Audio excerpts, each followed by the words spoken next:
Friends, welcome back to our channel. TSPSC త్వరలోనే hostel welfare officer exam అయితే conduct చేయబోతున్న సంగతి తెలిసిందే. ఈ ఎగ్జామ్ వచ్చేసి తొలిసారిగా ఆన్లైన్ అయితే ఉండబోతుంది. ఈ ఎగ్జామ్ కోసం ప్రత్యేకించి మన ఛానల్లో వీడియోస్ అయితే తీసుకొస్తున్నాం. దానిలో భాగంగానే ఈ వీడియోలో జిఎస్కు సంబంధించి మరికొన్ని ఇంపార్టెంట్ బిట్స్ అయితే తెలుసుకునే ప్రయత్నం చేద్దాం. ఈ ఎస్డబ్ల్యూ ఎగ్జామ్ సంబంధించిన ఫ్రీ ఆన్లైన్ టెస్టులు రాయాలనుకుంటే మన వెబ్సైట్ని అయితే విజిట్ చేయండి. వెబ్సైట్ లింక్ అనేది డిస్క్రిప్షన్లో ఉంటుంది. లేదన్నట్లయితే గూగుల్లో తెలుగు ఎడ్యుకేషన్ .in అని సెర్చ్ చేసినట్లయితే మన వెబ్సైట్ అయితే మీకు కనిపిస్తుంది. మన వెబ్సైట్ని విజిట్ చేసినట్లయితే అక్కడ మీకు ఆన్లైన్ టెస్ట్ అనే ఒక సెక్షన్ ఉంటుంది. ఆ సెక్షన్లో మీరు ఆన్లైన్ టెస్ట్ రాసుకోవచ్చు. Subject wise and topic wise కూడా ఇవ్వడం జరిగిందనమాట. ఆన్లైన్ టెస్ట్లను ఫ్రీగా రాసుకోవచ్చు. ఎటువంటి డబ్బులు చెల్లించకుండా మీరు ఫ్రీగా ఆన్లైన్ టెస్ట్ రాసుకోవచ్చు. అదేవిధంగా పీడిఎఫ్ ఫైల్స్ పొందాలనుకుంటే టెలిగ్రామ్ గ్రూప్లో జాయిన్ అవ్వండి. టెలిగ్రామ్ గ్రూప్ లింక్ అనేది కూడా డిస్క్రిప్షన్లో ఇస్తాను ఫ్రెండ్స్. ముందుగా ఫస్ట్ వన్ చూసినట్టయితే క్రింది వాటిలో సరైనవి ఏమిటి?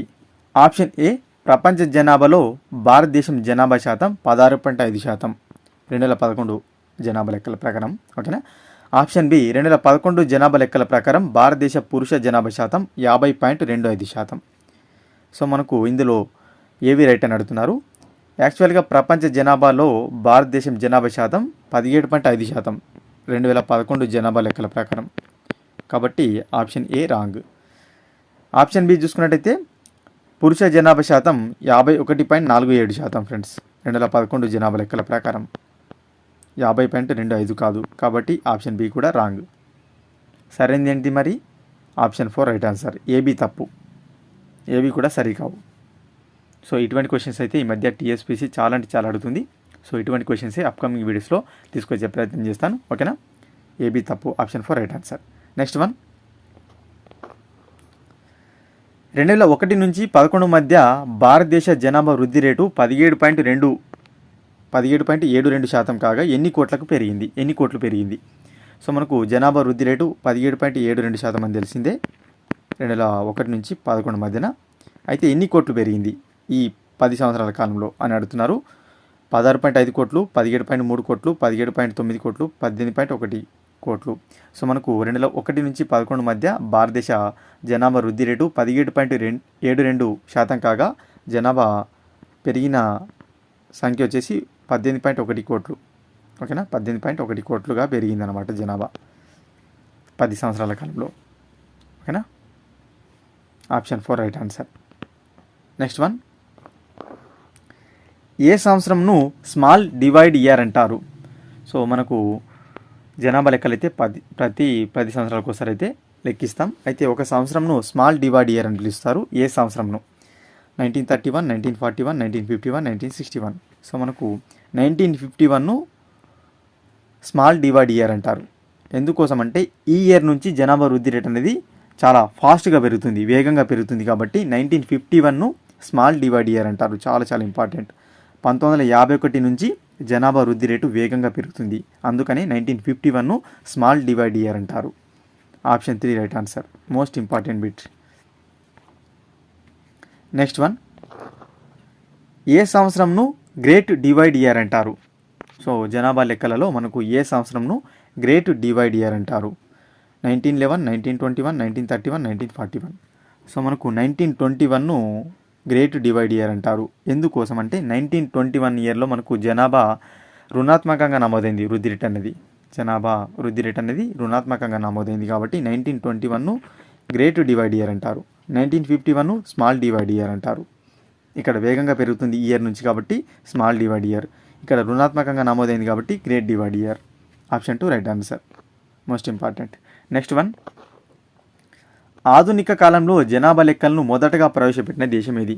ఆధునిక కాలంలో జనాభా లెక్కలను మొదటగా ప్రవేశపెట్టిన దేశం ఏదని అడుగుతున్నారు. England, America, Russia, New Zealand. So England మనకు ఆధునిక కాలంలో జనాభా లెక్కలను ప్రవేశపెట్టిన మొదటి దేశంగా అవుతుంది. ఏ ఇయర్లో అంటే 1841లో. 1841లో ఇంగ్లాండ్ జనాభా లెక్కలను మొదటిసారిగా ప్రవేశపెట్టింది. ఆ తర్వాత రెండో దేశం ఏది? న్యూజిలాండ్ 1851లో. ఓకేనా. జనాభా లెక్కలను మొదటగా ప్రవేశపెట్టిన దేశం ఇంగ్లాండ్ కాగా రెండవ దేశం న్యూజిలాండ్. నెక్స్ట్ వన్, 2011 జనాభా లెక్కలు ఎవరి పేరు నమోదుతో ప్రారంభమయ్యాయి? 2011 జనాభా లెక్కలు ఏవైతున్నాయో ఇవి మనకు ఎవరి పేరుతో ప్రారంభించారని అడుగుతున్నారు. ప్రధానమంత్రి, రాష్ట్రపతి, సుప్రీంకోర్టు ప్రధాన న్యాయమూర్తి, ఎలక్షన్ కమిషనర్. సో 2011 జనాభా లెక్కలు అనేవి రాష్ట్రపతి పేరు నమోదుతో ప్రారంభమయ్యాయి. అప్పుడు రాష్ట్రపతి ఎవరు? ప్రతిభా పాటిల్ గారు. 2010 ఏప్రిల్ 1న ప్రతిభా పాటిల్ పేరు నమోదుతో ఈ జనాభా లెక్కలు అయితే ప్రారంభమయ్యాయి. ఎప్పుడు ముగిశాయి? 2011 మార్చి 1న ముగిశాయి. 2011 మార్చి 1న ముగియడం జరిగింది. ఓకేనా, చాలా చాలా important. Option 2 right answer. Next one, మన దేశంలో అత్యధిక జనాభా వృద్ధి రేటు నమోదు అయిన సంవత్సరం.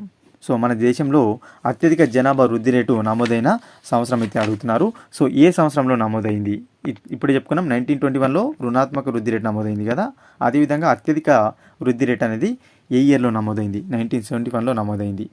ఎంత శాతం? 24.8%. 24.8% అనేది నమోదైంది 1971లో. చాలా చాలా ఇంపార్టెంట్. ఇప్పటివరకు జరిగిన మనకు చూసుకున్నట్టయితే జనాభా లెక్కలలో 1971లోనే అత్యధిక జనాభా వృద్ధి రేట్ అయితే నమోదైంది. దశాబ్ద వృద్ధి రేట్ అనేది ఎంత శాతం? 24.8%. రుణాత్మకంగా ఎప్పుడు నమోదైంది? 1921లో. నెక్స్ట్ వన్, 2011 జనాభా లెక్కల ప్రకారం గ్రామీణ జనాభా శాతం దాదాపుగా ఎంత?